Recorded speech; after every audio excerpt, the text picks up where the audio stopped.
ಪುರೋಹಿತರ ಮಂತ್ರ ಒಂದೇ ಸಮ ಸಾಗಿತ್ತು. ಪುಟ್ಟ ಮಗು ಟೋಪಿ, ಅಂಗಿ, ಕಾಲ್ಚೀಲ ಧರಿಸಿ ಅಮ್ಮನ ಮಡಿಲಲ್ಲಿ ಪವಡಿಸಿತ್ತು. ಶಾಸ್ತ್ರಿಗಳ ನಿರ್ದೇಶನದಂತೆ ಆ ಕಂದನ ತಂದೆ ಗಿರೀಶ್ ಪೂಜೆ ಮಾಡುತ್ತಿದ್ದ. ನಡುವೆ ಗಂಟೆಯ ಶಬ್ದ, ಮಂಗಳಾರತಿ ಸಾಂಗವಾಗಿ ನಡೆದಿತ್ತು. ಶಂಕರಾಪುರ ಬಡಾವಣೆಯ ವಿಶಾಲವಾದ 4 ಕಂಬಗಳ ತೊಟ್ಟಿಯ ಮನೆಯಲ್ಲಿ ನಾಮಕರಣ ಉತ್ಸವ. ನೆಂಟರು, ಸ್ನೇಹಿತರು, ಆಪ್ತರಿಂದ ಈ ಸಮಾರಂಭ ಕಳೆಕಟ್ಟಿತು. ಓರಣವಾಗಿ ಸಿಂಗರಿಸಿದ ಮನೆಯ ಕೆಂಪು ನೆಲ, ತಳತಳಗುಟ್ಟುತ್ತಾ ಕೆಂಪು ರತ್ನಗಂಬಳಿ ಅತಿಥಿಗಳ ಸ್ವಾಗತಕ್ಕೆ ಹಾಸಿದಂತಿತ್ತು. ಗೋಡೆಯ ಮೇಲೆ ಅಂದವಾಗಿ ಕಲಾತ್ಮಕವಾಗಿದ್ದ ಚಿತ್ರಪಟಗಳು, ಅದರಲ್ಲಿ ದಶಾವತಾರದ ಭಂಗಿ, ಶ್ರೀರಾಮ ಪಟ್ಟಾಭಿಷೇಕಕ್ಕೆ ವೆಂಕಟರಮಣ, ಗಣಪತಿಯ ಪಟಗಳು, ಮರದ ಬೀರುಗಳು, ಆ ಕಾಲದ ಗಾಜಿನ ಕಿಟಿಕಿಯ ಶೋಕೇಶ್ಗಳು. ಮನೆಯ ತಾರಸಿಯು ಮರದ ದಿಂಬಿಗಳಿಂದ ಅಲಂಕರಿಸಲಾಗಿ ಇಡೀ ಮನೆ ಆಧಾರ ಸ್ತಂಭದಂತೆ ಎತ್ತಿ ಹಿಡಿದಿತ್ತು. ಮಕ್ಕಳ ಕಲರವ, ಹೆಂಗಳೆಯರ ಸೀರೆ ಬಳೆಗಳ ಸದ್ದು, ಹಿರಿಜೀವಗಳ ಹರಕೆಯ ಮಾತು, ನಡುವೆ ಸಾಲಾಗಿ ಜೋಡಿಸಿದ ಪ್ಲಾಸ್ಟಿಕ್ ಕುರ್ಚಿಗಳ ಮೇಲೆ ಕುಳಿತು ಉತ್ಸವಕ್ಕೆ ಸಾಕ್ಷಿಗಳಾದ ಅತಿಥಿಗಳಿಗೆ ಕಾಫಿಯ ಸಮಾರಾಧನೆ, ಇವೆಲ್ಲವನ್ನು ಒಂದೆಡೆ ಹ್ಯಾಂಡಿಕ್ಯಾಪ್ ಸೆರೆ ಹಿಡಿಯುತ್ತಿತ್ತು. ಬಾಟಲಿಯಲ್ಲಿ ಶೇಖರಿಸಿದ ಪಂಚಗವ್ಯದಿಂದ ಪುಣ್ಯಾಹ ವಿಧಿ ಪೂರ್ಣಗೊಂಡು ಈ ಕುಟುಂಬಕ್ಕೆ ವಿಶೇಷವಾಗಿ ಆಗಮಿಸಿದ ಪುಟ್ಟ ಕೂಸು ಆಗಷ್ಟೇ ಅಳಲು ಆರಂಭಿಸಿತು. ಹಿತ್ತಲಲ್ಲಿ ಅಡಿಗೆಯವರ ಭರಾಟೆಯೂ ಭರದಿಂದ ಸಾಗಿತ್ತು.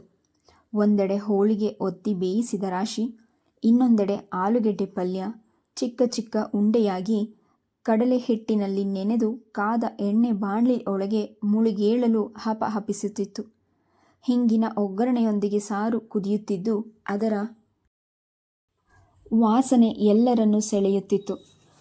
ಪಲ್ಯಗಳು, ಕೋಸಂಬರಿ, ಚಟ್ನಿ, ಹಪ್ಪಳ, ಕ್ಯಾರೆಟ್ ಹಲ್ವ, ಪಾಯಸ, ಪುಳಿಯೋಗರೆ ಎಲ್ಲವೂ ಪಾತ್ರೆಗಳಲ್ಲಿ ಸೇರಿ ಬಾಳೆ ಎಲೆ ಹೊದಿಕೆ ಹೊದ್ದು ಎಲೆಯ ಮೇಲೆ ಅಲಂಕಾರವಾಗುವ ಸಮಯ ನಿರೀಕ್ಷೆಯಲ್ಲಿತ್ತು.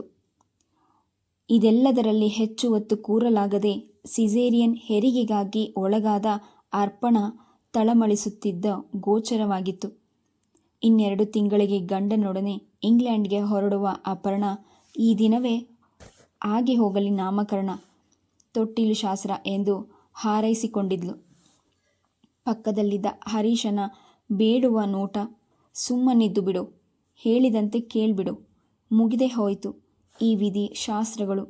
ಮನೆಯೆಲ್ಲ ಓಡಾಡಿ ಮಾವಿನ ಎಲೆಯಿಂದ ಪಂಚಗವ್ಯ ಚಿಮುಕಿಸಿ ಶುದ್ಧಿಕ್ರಿಯೆ ಮುಗಿಸಾಯಿತು. ಅಮ್ಮ, ಹತ್ತಿರ ಇರಮ್ಮ, ನೀ ಎಲ್ಲೂ ಹೋಗಬೇಡ ಎಂದು ಅಪರ್ಣಾಳ ಕಣ್ತಪ್ಪಿಸಿ ಕಾಮಾಕ್ಷಿ ಮರೆಯಾಗುತ್ತಿದ್ಲು. ಶುಭ ಕಾರ್ಯ ನಡೆಯುವ ಸ್ಥಳದಲ್ಲಿ ನನ್ನಂತಹ ಅಮಂಗಲೆ ಇರಬಾರದು ಎಂಬುದು ಆ ತಾಯಿಯ ಅಭಿಮತ.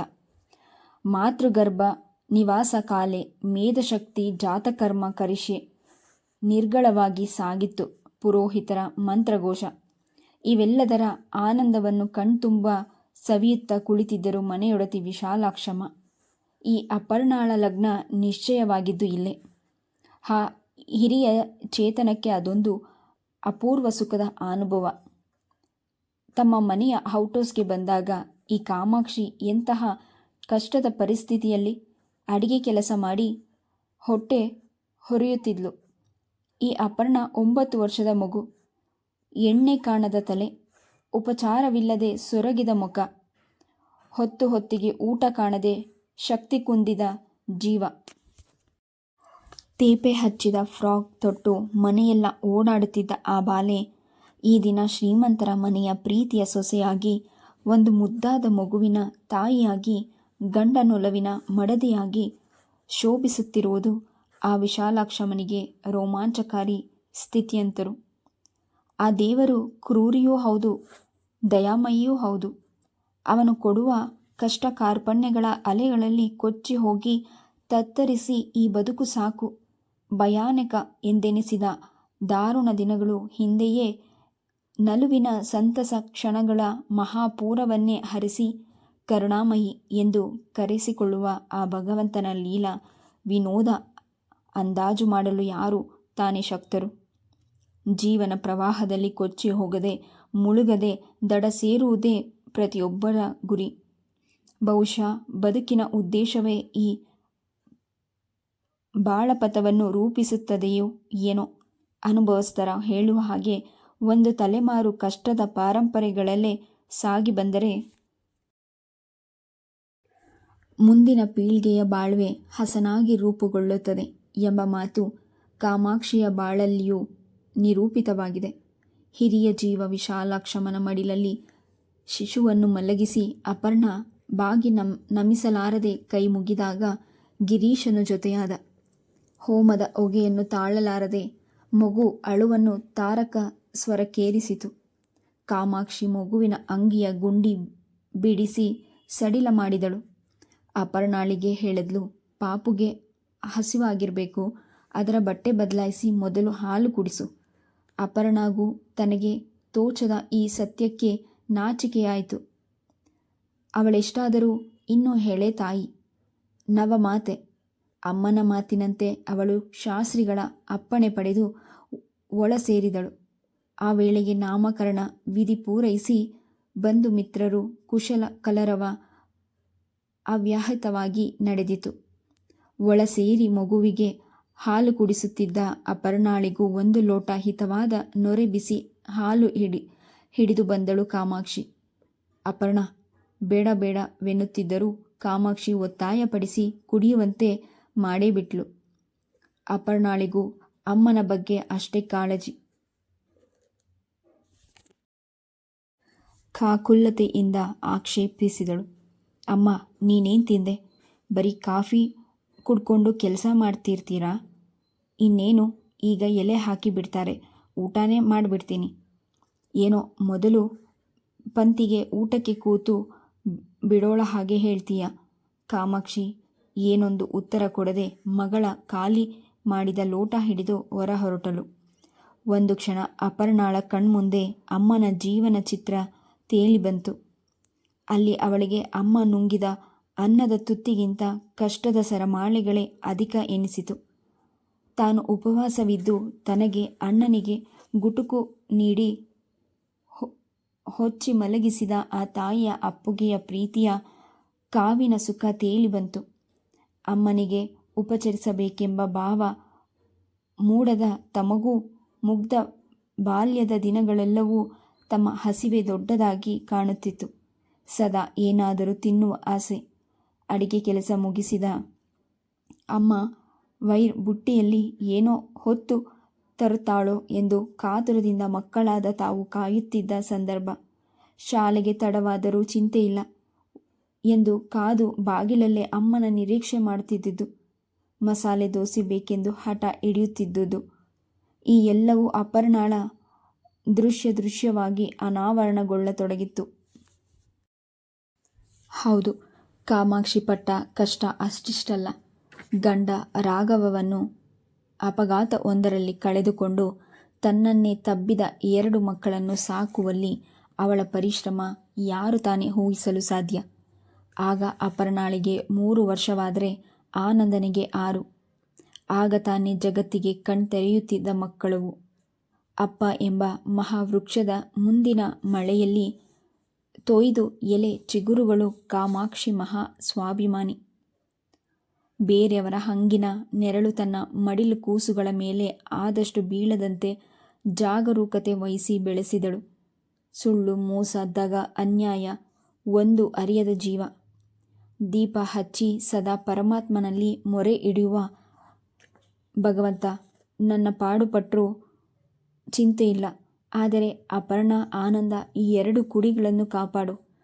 ಹೊಟ್ಟೆ ಬಟ್ಟೆ ಕಟ್ಟಿ ಅಪಮಾನ ಸಹಿಸಿ ದುಡಿದು ದಣಿದು ದೇಹವನ್ನೇ ಹೂಬತ್ತಿಯಾಗಿ ಮಾಡಿದ ಈ ಪ್ರಾರ್ಥನೆಗೆ ಅರ್ಥ ದೊರೆಯುತ್ತಿರುವುದು. ಮಕ್ಕಳಿಬ್ಬರು ವಿಶೇಷವಾಗಿ ಫಲವಿಸಿದ ರೀತಿಯಿಂದ ಅಪರ್ಣಾಳಿಗೆ ತನ್ನ ತಾಯಿಯೇ ಸರ್ವಸ್ವವಾಗಿದ್ದರೆ, ಅವಳ ಪತಿ ಗಿರೀಶನು ಅವಳಿಗೆ ಸೇರಿ ಜೋಡಿಯಾಗಿದ್ದನು. ಮಗು ಹಾಲು ಕುಡಿದು ತೃಪ್ತಿಯಲ್ಲಿ ಕೈಕಾಲು ಬಡಿದಾಗಲೇ ಅಪರ್ಣ ಈ ಲೋಕಕ್ಕೆ ಬಂದಿದ್ದು. ಅವಳು ಎಣ್ಣೆ ನೀರಿನಿಂದ ಸಿಕ್ಕಾದ ತಲೆಕೂದಲನ್ನು ಕೈಗಳಿಂದ ಸರಿಪಡಿಸಿಕೊಂಡು ಹೊರಬಂದಳು. ಅತಿಥಿಗಳು ಊಟಕ್ಕೆ ಕುಳಿತಾ ಇದ್ದಾಗ ಆನಂದ ಎಲ್ಲರಿಗೂ ಉಪಚರಿಸುತ್ತಿದ್ದ. ತಂಗಿಯನ್ನು ಕಾಣುತ್ತಿದ್ದಂತೆ ಮಗುವಿಗಾಗಿ ಕೈ ಚಾಚಿದ. ಹುಷಾರು, ಇನ್ನೂ ತಲೆ ನಿಲ್ತಿಲ್ಲ ಎಂದು ಅಪರ್ಣ ಮಾತೃಪ್ರೇಮದ ರಕ್ಷಣಾ ಭಾವದ ನುಡಿ ನುಡಿದು ಮಗುವನ್ನು ಅವನ ಕೈಗೆ ವರ್ಗಾಯಿಸಿ ತಾನು ಎಲ್ಲರಿಗೂ ನಿಧಾನವಾಗಿ ಊಟ ಮಾಡಿ ಬೇಕಾದದ್ದು ಕೇಳಿ ಹಾಕಿಸಿಕೊಳ್ಳಿ, ಸಂಕೋಚ ಬೇಡ ಎಂದಳು. ಕಾಮಾಕ್ಷಿ ವಿಶಾಲಾಕ್ಷಮ್ಮನವರಿಗೆ ಒಂದು ಪುಟ್ಟ ಸ್ಟೂಲ್ ಇಟ್ಟು ಅಲ್ಲಿ ಖುದ್ದು ಊಟ ಬಡಿಸುತ್ತಿದ್ದುದನ್ನು ನೋಡಿ ಅವರ ಬಳಿ ಬಂದಳು. ಅಮ್ಮ, ನೀನು ಊಟಕ್ಕೆ ಕೂರು, ಅಜ್ಜಿಗೆ ನಾನು ಬಡಿಸ್ತೀನಿ. ಒಳ್ಳೆ ಚೆನ್ನಾಗಿದೆ ಅಪರ್ಣ, ನಿಮ್ಮ ಅತ್ತೆ ಮಾವನೇ ಇನ್ನೂ ಊಟಕ್ಕೆ ಕೂತಿಲ್ಲ, ಅವರಿಗೆ ಮೊದಲು ನಾನು ಮಾಡಿಬಿಡ್ಲಾ? ನೀನು ಅವರನ್ನೆಲ್ಲ ಕೂರಿಸಿ ನೀನು ಗಿರೀಶನು ಕೂತ್ಕೊಳ್ಳಿ, ನಾನು ಆನಂದ ಆಮೇಲೆ ಮಾಡ್ತೀವಿ. ಅಪರ್ಣಾಳಿಗೆ ತಿಳಿಯದೆ ಅಮ್ಮನ ಈ ಗುಣ ಎಲ್ಲರಿಗೂ ಹಂಚಿಕೆ ಮಾಡಿ ಹೊಟ್ಟೆ ತುಂಬಿಸಿ ಉಳಿದರಷ್ಟೇ ಆ ಮಹಾತಾಯಿಗೆ ತನ್ನ ಉದಾರದ ಚಿಂತೆ. ಗಿರೀಶ್ ಮಡದಿಯನ್ನರಿಸಿ ಬಂದವನು, ಅಮ್ಮ ನಿಧಾನಕ್ಕೆ ಮಾಡಿ ಎಂದು ವಿಶಾಲಾಕ್ಷಮ್ಮನವನಿಗೆ ಹೇಳಿ, ಅಪರ್ಣ ಅಪ್ಪ ಅಮ್ಮ ಕಾಯ್ತಿದ್ದಾರೆ, ಇವತ್ತೊಂದು ದಿನ ನೀನು ನಮ್ಮ ಜೊತೆಯಲ್ಲಿ ಊಟಕ್ಕೆ ಕೂರಬೇಕಂತೆ ಎಂದವ. ಆಂಟಿ ಕರ್ಕೊಂಡು ಹೋಗ್ಲಾ ಎಂದು ಕಾಮಾಕ್ಷಿಯನ್ನು ಬೇಡಿದ. ಅಪರ್ಣಾಳ ಬಾಣತನ ನಡೆಸುತ್ತಿದ್ದ ಕಾಮಾಕ್ಷಿ ಅವಳಿಗೆ ಪಥ್ಯದ ಊಟ ಯಾರಿಗೂ ಕಾಣದಂತೆ ಬಡಿಸುವ ಪದ್ಧತಿ. ಈ ದಿನ ಅವಳು ಅನಿವಾರ್ಯವಾಗಿ ಆ ನಿಯಮ ಸಡಿಲಿಸಬೇಕಾಗಿ ಬಂತು. ಆಗಬಹುದು ಎನ್ನುವಂತೆ ತಲೆಯಾಡಿಸಿದಳು. ಅತ್ತೆ ಮಾವಂದಿರ ಆಶ್ರಯ, ಗಂಡನೊಡನೆ ಭೋಜನಕ್ಕೆ ಕುಳಿತ 5 ತಿಂಗಳ ಎಳೆ ಬಾಣತಿ. ಅಪರ್ಣ ಒಮ್ಮೆ ಪಂಕ್ತಿಗಳಲ್ಲಿ ಊಟಕ್ಕೆ ಕುಳಿತವರತ್ತ ಕಣ್ಣು ಹಾಯಿಸಿ ಪರಿಚಯದ ಸ್ನೇಹದ ನಗೆ ಬೀರಿ ಕೈಯನ್ನು ಬಾಯಿಯ ಬಳಿ ಹಿಡಿದು ನಿಧಾನಕ್ಕೆ ಆಗಲಿ ಎಂಬಂತೆ ಸನ್ನೆ ಮಾಡಿ ಉಪಚರಿಸಿದಳು. ಅವಳಿಗೆ ಪೆಚ್ಚೆನಿಸಿದು ತುಳಸಿ, ಅಂಜಲಿ, ರಜನಿ, ಶಾರದಾ ಆಂಟಿ. ಈ ಯಾವ ಆಪ್ತ ಜೀವವೂ ಕಾಣದಕ್ಕೆ.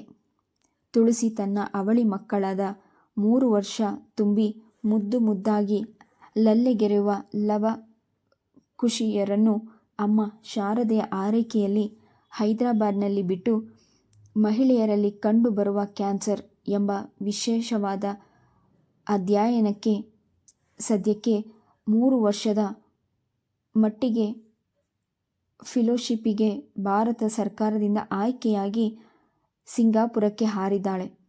ಲತಾ ಆಂಟಿಯು ಒತ್ತಾಯಕ್ಕೆ ಕಟ್ಟುಬಿದ್ದು ಆಕೆಯೊಡನೆ ಅಲ್ಲೇ ವಾಸವಿದ್ದಾಳೆ. ರಜನಿ ಗಂಡ ಮಕ್ಕಳೊಡನೆ ಮೊದಲೇ ನಿಶ್ಚಯವಾಗಿದ್ದ ಅಮೆರಿಕ ಪ್ರವಾಸ ಕೈಗೊಂಡಿದ್ದಾಳೆ. ಇನ್ನು ಅಂಜಲಿ ಸಂಸಾರ ಆಕೆಯ ತಾಯಿ ಸರೋಜಾದೇವಿ ಅನಾರೋಗ್ಯದ ಕಾರಣ ಗುಲ್ಬರ್ಗಾಗೆ ಪ್ರಯಾಣ ಬೆಳೆಸಿದ್ದು. ಇವೆಲ್ಲರೂ ಈ ದಿನ ನಮ್ಮೊಡನೆ ಇರಬೇಕಿತ್ತೆಂದು ಅಪರ್ಣಾಳಿಗಾಗಲಿ ಕಾಮಾಕ್ಷಿಗೂ 100 ಬಾರಿ ತೋರಿದೆ. ಹೋಗಲಿ, ತನ್ನಮ್ಮ ಕೈಲಾಗದಿದ್ದರೂ ಅಣ್ಣ ಅತ್ತಿಗೆ ಸಹಾಯದಿಂದ ಬಂದಿರೋದು ಕಾಮಾಕ್ಷಿಗೆ ಸಮಾಧಾನ ತಂದಿದೆ. ಹಾಗೆ ತಾಯಿ ಮಗುವನ್ನು ಹರಸಲೆಂದೇ ರಾಯರು ಮನು ಇಲ್ಲಿ ಬಂದಿಳಿದಿರುವುದು ಹರ್ಷದಾಯಕ ವಾತಾವರಣ ಮೂಡಿಸಿದೆ. ಓನರ್ ವಿಶಾಲಮ್ಮನ ಮಗನ ಕುಟುಂಬ ಆಸ್ಟ್ರೇಲಿಯಾದಲ್ಲಿದ್ದು ಈಗಾಗಲೇ ಮದುವೆಗೆ ಬಂದು ಹರಸಿ ಹೋಗಿದ್ದಾರೆ. ಈಗಲೂ ಅಲ್ಲಿಂದಲೇ ಶುಭ ಕೋರಿದ್ದಾರೆ. ಆನಂದನು ಪುಟ್ಟ ವಿಕ್ರಮನಿಗೆ ವಾತ್ಸಲ್ಯ ಸ್ವರೂಪಿ ಮಾವನಾಗಿ ಗೆಲುವಾಗಿ ಓಡಾಡಿಕೊಂಡಿದ್ದಾನೆ. ತುಳಸಿಯ ಮನೆ ಮಂದಿ ಚಿತ್ರ. ಅವಳ ಗಂಡ ಸಾಗರ ತಡವಾಗಿಯಾದರೂ ಬರುವ ನಿರೀಕ್ಷೆಯಿದೆ. ಎಲ್ಲಕ್ಕೂ ಕಲಶವಿಟ್ಟಂತೆ ಹಿರಿಜೀವ ವಿಶಾಲಮ್ಮ ಕಾಮಾಕ್ಷಿಗೆ ಇನ್ನೇನು ಸೌಭಾಗ್ಯ ಬೇಕು. ಕಾಮಾಕ್ಷಿಗಿದ್ದ ಅನುಕೂಲಕ್ಕೆ ನಾಮಕರಣ ಉತ್ಸವ ವಿಜೃಂಭಣೆಯಿಂದಲೇ ನೆರವೇರಿತು. ಮಗುವಿಗೆ ನೆಂಟರಿಷ್ಟರು ಮಿತ್ರರು ಹರಸಿ ನೀಡಿದ ಉಡುಗೊರೆಯಲ್ಲಿ ಬೆಳ್ಳಿ ಚಿನ್ನದ ವಸ್ತುಗಳು ಸೇರಿದವು. ಊಟ ತಿಂಡಿಯಂತೂ ಅಚ್ಚುಕಟ್ಟೆಂದಿತ್ತು.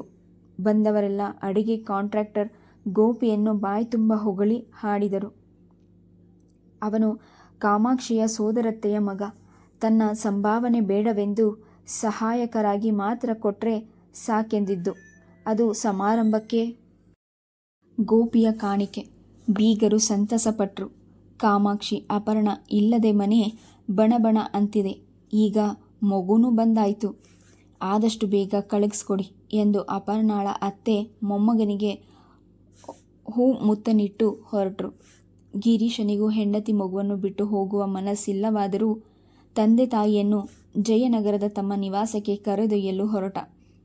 ಅಪರ್ಣ, ಇನ್ನು ನೀನು ಮಲಗು, ಸೊಂಟಕ್ಕೆ ಬಲ ಇರಲ್ಲ, ಸಾಲದಕ್ಕೆ ಸಿಸೇರಿಯನ್ ಬೇರೆ, ಬೆನ್ನು ನೋವು ಬರುತ್ತೆ, ಮಗು ಗಲಾಟೆ ಮಾಡಿದ್ರೆ ನಾನು ಸುಧಾರಿಸ್ತೀನಿ ಎಂದ ಕಾಮಾಕ್ಷಿ ಗೋಡೆಯ ಆಸರೆ ಬೆನ್ನಿಗೆ ಹಿಡಿದು ಕಾಲ್ ಚಾಚಿಕೊಂಡು ಮಗುವನ್ನು ಕಾಲ್ ಮೇಲೆ ಹಾಕಿಕೊಂಡಳು.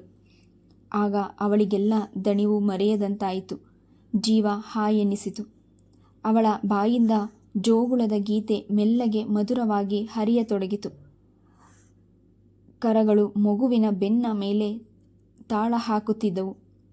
ಎಲ್ಲರ ಕಣ್ಮಣಿ ಪಾಪು ಅಂದಿನಿಂದ ವಿಕ್ರಮನಾದವನು ಪವಡಿಸಿದ ಸಿಹಿ ನಿದ್ದೆಯಲ್ಲಿ ಕಾಮಾಕ್ಷಿಗೆ ಇದ್ದಕ್ಕಿದ್ದಂತೆ ಜ್ಞಾನೋದಯವಾಯಿತು. ಮಗು ವಿಕ್ರಮನ ಸಮಾರಂಭದಲ್ಲಿ ಅಯ್ಯೋ ನನಗೇನಾಯಿತು, ಊಟ, ಒಟ್ಟು ಮೈಸೂರು ರೇಷ್ಮೆ ಸೀರೆಯಲ್ಲಿ ಹೀಗೆ ಕೆಳಗೆ ಕೂತ್ಬಿಟ್ನಲ್ಲ ಎಂದುಕೊಳ್ಳುತ್ತಾ ಕಾಮಾಕ್ಷಿ ಸೀರೆ ಮುಟ್ಟಿ ಮುಟ್ಟಿ ನೋಡಿಕೊಂಡಳು. ಅಪರ್ಣ ಆ ಗಾಢ ನೀಲಿ ಬಣ್ಣದ ಸಿಲ್ಕ್ ಸೀರೆಯನ್ನು ತನ್ನ ಮಗುವಿನ ನಾಮಕರಣದ ನೆಪ ಒಡ್ಡಿ ತಾಯಿಗೆ ಉಡಿಸಿ ಖುಷಿಪಟ್ಟಿದ್ದಳು. ಯಾವುದಕ್ಕೂ ಆಸೆ ಪಡೆದ ಕಾಮಾಕ್ಷಿಗೆ ಈ ಮೈಸೂರು ಸಿಲ್ಕ್ ಸೀರೆ ಉಡುವ ಬಯಕೆ ಮನದ ಮೂಲೆಯಲ್ಲೆಲ್ಲೋ ಸೂಕ್ತವಾಗಿ ಅಡಗಿ ಕೂತಿತ್ತು. ಅವಳೆಷ್ಟೋ ಬಾರಿ ಇದು ನನಗಲ್ಲ, ಈ ಆಸೆ ತರವಲ್ಲ ಎಂದು ತನಗೆ ತಾನೇ ವಿವೇಕ ಹೇಳಿಕೊಂಡಿದ್ದಳು. ಹಂಬಲ ಹುಸ್ ಎಂದು ಹೆಡೆಯುತ್ತಿ ನಿಂತಾಗ ಅದು ಸದ್ದಿಲ್ಲದೆ ಸರಿದು ಹೋಗುವ ಹಾಗೆ ಕಾಳಜಿ ವಹಿಸಿದ್ಲು. ಅವಳ ಇಷ್ಟಾನಿಷ್ಟಗಳು ಬಹು ಜನರಿಗೆ ಗೊತ್ತೇ ಇಲ್ಲ. ಆದರೆ ಅವಳಿಗೆ ಮಾತ್ರ ಸುತ್ತಮುತ್ತಲಿನವರ ಅಪೇಕ್ಷೆ ಅರಿತು ಅನುಸರಿಸುವ ನಡೆಯುವ ಗುಣ ಅದ್ಯಾವ ದೈವ ಕರುಣಿಸಿತೋ ಅದೇ ಅವಳನ್ನು ಬಲವಾಗಿ ಕಾದಿದೆ. ಅವಳನ್ನು ನೆಚ್ಚಿದವರಿಗೆಲ್ಲ ಕಾಮಾಕ್ಷಿಗೆ ಏನಾದರೂ ಕೆಲಸ ವಹಿಸಿದರೆ ಮುಗಿಯಿತು ಎಂಬ ನಿರಾಳ ಭಾವ. ಅವಳಿದ್ದರೆ ಅಪರಿಮಿತ ಶಕ್ತಿ ಮೂಲವಿದ್ದಂತೆ, 1000 ಆನೆಯ ಬಲ. ಕಾಮಾಕ್ಷಿಯಂತಹ ನಂಬುಗೆ ಯೋಗ್ಯ ಜನ ದೊರೆಯೋದು ಪೂರ್ವ ಪುಣ್ಯವೇ ಸರಿ. ಅಪರ್ಣಾಳಿಗೆ ಅಮ್ಮನ ಒಲವು ನಿಲುವುಗಳ ಪರಿಚಯ ಆಗಿದೆ. ಅವಳಿಗೂ ಬಹುದಿನಗಳ ಕನಸು ಅಮ್ಮನಿಗೆ ಒಂದು ಮೈಸೂರು ಸಿಲ್ಕ್ ಸೀರೆಯ ಉಡುಗೊರೆ ನೀಡಬೇಕೆಂದು. ಅವಳ ಬಾಲ್ಯದಲ್ಲೊಮ್ಮೆ ಕಾಮಾಕ್ಷಿ ಅಡಿಗೆ ಕೆಲಸ ಮುಗಿಸಿ ಬಂದವಳು ತುಸು ಗೆಲುವಾಗಿದ್ಲು.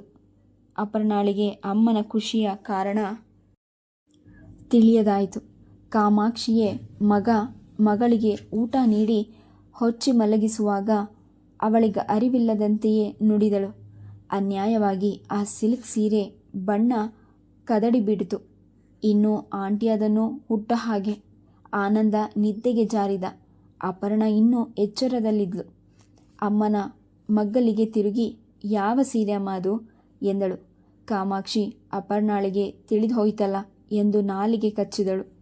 ಆದರೂ ಉತ್ತರಿಸಲೇಬೇಕಾಯಿತು.